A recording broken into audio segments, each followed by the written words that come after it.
2005 সালের 14 আগস্ট সকালে Helios flight 522 learn airport থেকে গ্রিসের অ্যাথেন্স এয়ারপোর্টে যাওয়ার প্রস্তুতি নিচ্ছিল।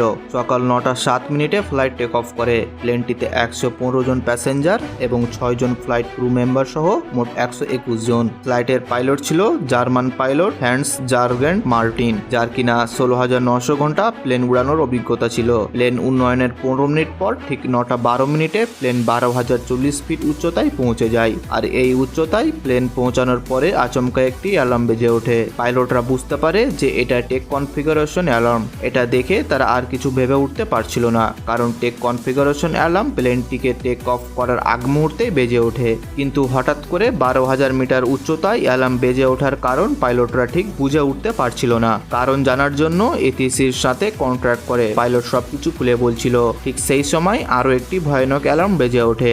ককপিটে থাকা বেশ কয়েকটি অ্যালার্ম একসঙ্গে বেজে ওঠায় ইটিসি অর্থাৎ কন্ট্রোল রুমের কথা শোনা যাচ্ছিল না। সেই সময় প্লেনের মাস্টার কশন অ্যালার্ম বেজে ওঠে, যার অর্থ ছিল প্লেনের বেশ কয়েকটি সিস্টেম একসঙ্গে ওভারহিট হয়ে গিয়েছে। পাইলটরা কিছু বুঝে উঠতে পারছিল না হঠাৎ করে এইসব কি হচ্ছে। এইসব অ্যালার্ম শুনে যাত্রীরা উত্তেজিত হয়ে পড়ে। ক্রু মেম্বারেরা তাদের সান্ত্বনা দেবার চেষ্টা করতে থাকে। প্যাসেঞ্জার নিঃশ্বাস নেওয়ার জন্য অক্সিজেনের অনুপস্থিতি বুঝতে পারছিল।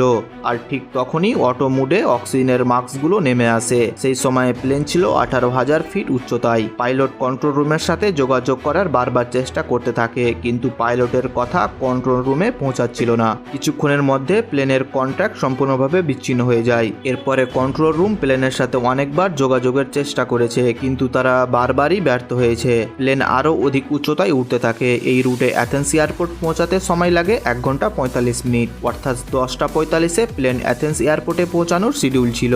9:30 প্লেন উঠে যায় 38,000 ফিট উচ্চতায়। এরপরে 9:30 ফ্লাইট ইনফরমেশন রিজনে পৌঁছে যায়। 10:12 থেকে 10:50 পর্যন্ত এয়ার কন্ট্রোল রুমের সাথে প্লেনের সাথে যোগাযোগ করার বারবার চেষ্টা করা হয়, কিন্তু তারা কোনোভাবেই প্লেনের সাথে যোগাযোগ করতে পারছিল না। 10:45 বেজে যায়। এই সময়ে প্লেনটি অ্যাথেন্স এয়ারপোর্টে ল্যান্ড করার কথা ছিল, কিন্তু এই সময়ে প্লেনের কোনো অস্তিত্বই খুঁজে পাওয়া যাচ্ছিল না। ভয়ঙ্কর কিছু ঘটেছে ভেবে অ্যাথেন্স কন্ট্রোল রুম থেকে 2টি F-16 ফাইটার জেট সেই প্লেনটিকে খুঁজতে পাঠানো হয়। বেশ কিছু সময় পরে ফাইটার জেটটি প্লেনটাকে খুঁজে পায়।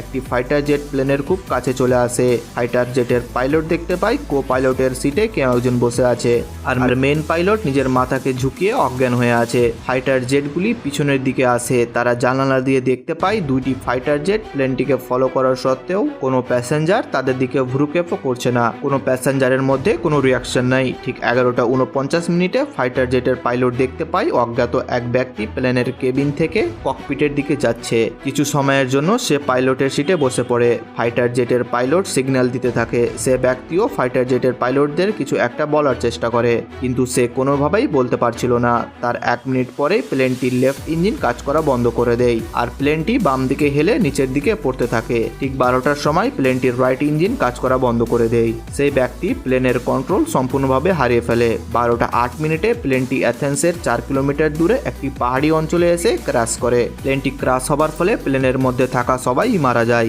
এই প্লেন ক্র্যাশ হবার ঘটনা নিউজ পেপারের হেডলাইন হয়ে যায়। পুরো বিশ্বব্যাপী সবাই জেনে যায়। দ্রুত রেস্কিউ অপারেশন চালানো হয়। সকল ডেড বডি প্লেন থেকে বের করা হয়, কিন্তু সেই ডেড বডিগুলোর ময়নাতদন্তের শেষে রিসার্চাররা বুঝতে পারে প্লেনে থাকা সবাই প্লেন ক্র্যাশ করার আগেই মৃত্যুবরণ করেছে। এখানে কিন্তু শেষ না, বেশ কিছু প্রশ্ন থেকে যায়। পাইলট যখন আগে থেকে মারা গিয়েছিল, তাহলে 2 ঘন্টা যাবৎ প্লেনটিকে কে কন্ট্রোল করছিল? এর উত্তর হলো আগেই বলেছি, ককপিটের দিকে একজন আসতে দেখা গিয়েছিল। সে ছিল flight attendant Andreas. Plane crash হওয়ার আগ মুহূর্তে অ্যান্ড্রিয়াস অ্যাথেন্স এয়ারপোর্টের কন্ট্রোল রুমের সাথে যোগাযোগ স্থাপনের চেষ্টা করছিল এবং সাথে 5 বার মেরি মেরি বলতে থাকে। এমন কোনো অভিজ্ঞতা ছিল না যা দিয়ে প্লেনটাকে কন্ট্রোল করতে পারবে, তবে শেষ পর্যন্ত সে প্লেনটাকে একটি এলাকায় নিয়ে যেতে সক্ষম হয়। এক্সপার্টেরা তদন্ত করে জানতে পারে প্লেনটি যখন বাম দিকে হেলে পড়েছিল, তখন প্লেনের বাম ইঞ্জিনের ফুয়েল শেষ হয়ে গিয়েছিল। কিন্তু এরপরে ইনভেস্টিগেট অফিসার আসল কারণ জানতে পারে। তারা কন্ট্রোলের বটনটি দেখতে পায়। এটা ছিল প্লেনের প্রেসারাইজ বটন। এই বটন দেখে অফিসাররা সবকিছু বুঝতে পারে। আসলে এই প্রেসারাইজ বটন প্লেনের মধ্যে এয়ার ফ্লোকে কন্ট্রোল করে। এইসব ইঞ্জিন অল্প অল্প করে বাইরের বাতাস প্লেনের মধ্যে প্রবেশ করায়, যাতে প্লেনের মধ্যে অক্সিজেন স্বল্পতা না দেখা দেয়। আর এই প্রেসারাইজ বটন অটোমেটিক মুডে রাখা হয়। আর যদি এই বটন ম্যানুয়াল মুডে রাখা হয়, তাহলে ক্যাপ্টেন এবং কো পাইলটকে এটার দিকে নজর দিতে হয়। এমনটা কেন হলো এটা জানতে জানতে হলে প্লেনটি টেক অফ করার একদিন পূর্বে ফিরে যেতে হবে। যখন এই প্লেনটিকে রুটিন সার্ভিসে নিয়ে যাওয়া হয় সেখানে প্লেনের খুঁটিনাটি চেক করে সার্ভিসের জন্য প্রস্তুত করা হয়। আর এখানে service manager pressurise button manual মুডে রেখে পাইলটের কাছে বিমানটিকে হস্তান্তর করে দেয়। প্লেন টেক অফের সময় পাইলট এবং কো পাইলট প্রেসারাইজ বটনের দিকে তাকানোর কোনো সময় পায়নি, ফলে ম্যানুয়ালি চালু থাকে, যার ফলে প্লেনের মধ্যে ধীরে ধীরে অক্সিজেন স্বল্পতা দেখা দেয়। যাত্রীদের মাথা ব্যথা শুরু হয়। পাইলটরা অ্যালার্ম ঠিকই শুনতে পারছিল, কিন্তু দুর্ভাগ্যবশত তারা প্রেসারাইজ বটনের দিকে নজর হারিয়ে ফেলে, যার ফলে প্লেনের মধ্যে মারাত্মক অক্সিজেন স্বল্পতা দেখা দেয় আর পাইলটেরা আস্তে আস্তে জ্ঞান হারিয়ে ফেলে। কেবিনের অক্সিজেন মাস্ক অটোমেটিকভাবে নিচে নেমে আসে আর যাত্রীরা ক্ষণিকের জন্য অক্সিজেন পেয়েছিল, কিন্তু পাইলটদের ককপিটে অক্সিজেনের মাস্ক অটোমেটিকভাবে নিচে নামে না। তাই প্লেনের সবাই একে একে জ্ঞান হারাতে থাকে, কারণ অক্সিজেন মাস্ক কেবলমাত্র 12 মিনিটের জন্যই অক্সিজেন সরবরাহ করে।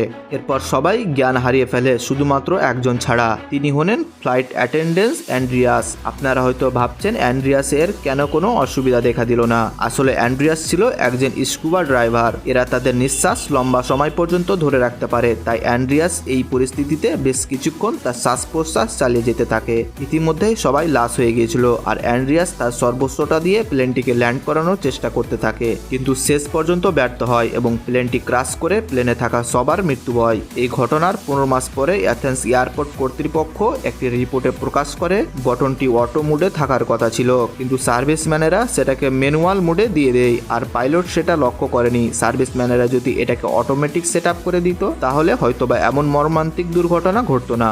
ভিডিওটি ভালো লাগলে শেয়ার করতে পারেন এবং আপনি যদি এমন রহস্য, রোমাঞ্চ আর ইন্টারেস্টিং ভিডিও দেখতে পছন্দ করেন তবে অসীম রহস্যের চ্যানেলটিকে এখনই সাবস্ক্রাইব করুন এবং পাশে থাকা বেল আইকনটি প্রেস করুন। তো দেখা হবে আগামী পর্বে, ততক্ষণ পর্যন্ত ভালো থাকবেন। ধন্যবাদ।